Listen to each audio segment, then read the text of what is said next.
Welcome to the Explainer. Today, we're going to take a journey into the foundational, really dreamlike worlds of Lord Dunsany, a master who was basically shaping fantasy as we know it long before the genre even had a name.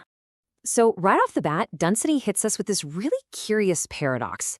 He paints this picture of the inner lands, these places called Toldis, Mondath, and Erasm, and they're just perfectly peaceful, beautiful kingdoms. I mean, there's no war, no sickness. Really, the only enemy is just getting old. And yet, for some reason, their young men are desperate to leave.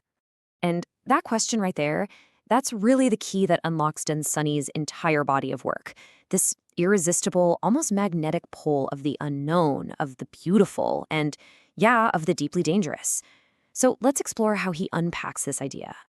Our first stop is a tale called Poltarnies, Beholder of Ocean, and it dives right into this theme of leaving a perfect home for a mystery that might very well swallow you whole. The story lays out this really stark choice. On one hand, you've got the inner lands, totally safe, known, comfortable. But on the other, way beyond the mountain Poltarnies, lies the sea. It's a complete unknown, its call is described as a hungry cry, and here's the kicker. No one who has ever gone to see it has ever come back. Not one. Okay, so now get this. When our hero, Elphavoc, finally climbs that mountain and actually sees the ocean, Dunsany doesn't describe some monster. Instead, what he sees is this thing of terrifying, complex beauty. It's a being that both creates and destroys, one that sings and smiles, even while it's holding the wreckage of the past. So you see, the whole point of the journey wasn't about finding a better life. It was about experiencing a truth so profound, so huge, that it just fundamentally changes you. It separates you from your old world forever. It's that classic hero's journey thing, right? You can't go home again, not because home has changed, but because you have. And you know, this whole idea of a hidden, deeper reality, it doesn't just stop with people. Dunsany's unique imagination gives this rich inner life to the forgotten and the discarded. All the things we use and then just throw away. In the story Dross, we find ourselves of all places on a rubbish heap, where a group of, outcasts start sharing their life stories. We hear from an old cork who's so proud of the 20 years he spent guarding fine wine, an unstruck match dreaming of the magnificent destruction it could have caused, a kettle, a piece of cord. Each one has a history of purpose, of triumph, and then ultimately of neglect. And this is where you just feel Dunsany's unique empathy. Dross, the rocking horse, isn't just sad about being thrown away.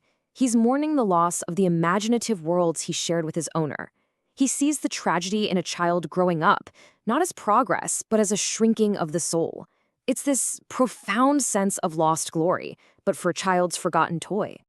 All right, so from these small forgotten things, Dunsany just zooms out, way out, to entire civilizations. He treats cities not like collections of stone and wood, but as living, breathing beings with their own consciousness, their own souls.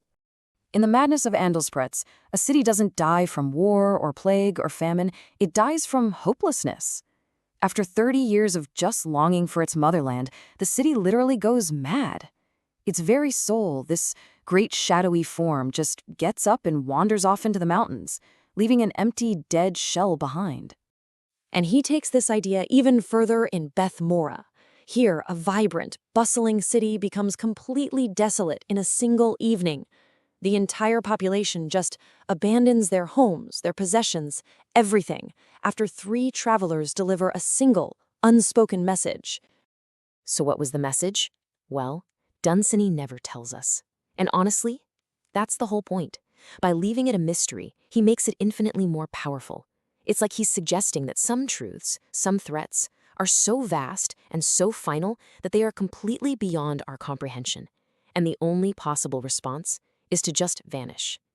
Okay, and this brings us to what is, for my money, Dunsany's most powerful and enduring theme, how humanity creates its own gods and its own fears, and how these products of our imagination can become more real than any physical weapon. In The Sword and the Idol, Dunsany basically gives us this origin myth for the end of the Stone Age. You've got this tribesman, Laws, who accidentally creates the very first iron sword. It's just a simple accident with fire and some ore, but it gives birth to a weapon that completely turns the social order upside down. For the first time, absolute physical power belongs to a single person. But then, another man, Ith, comes along and creates something even more powerful. And he does it with just a piece of wood and his imagination. He carves an idol, invents a whole belief system around it, and claims this little wooden figure controls the sun, the rain, the thunder, and by becoming its priest, he gives himself immense social and psychological power. This sets up this just primal conflict, right? The very real, tangible power of the sword versus the totally intangible power of belief. We're seeing the birth of civilization's two great forces, power through force and power through ideas. The sword wielder, Laud, finds out he can't actually bring himself to strike the idol because his own imagination, the very thing Irith weaponized, makes him afraid of what the little wooden god might do in return. Dunsany ends the whole tale with the warrior surrendering his sword to the idol, laying the ultimate physical weapon at the feet of an idea. He leaves us to sit with this huge, timeless question about the fundamental nature of power itself. This is for entertainment and educational purposes only.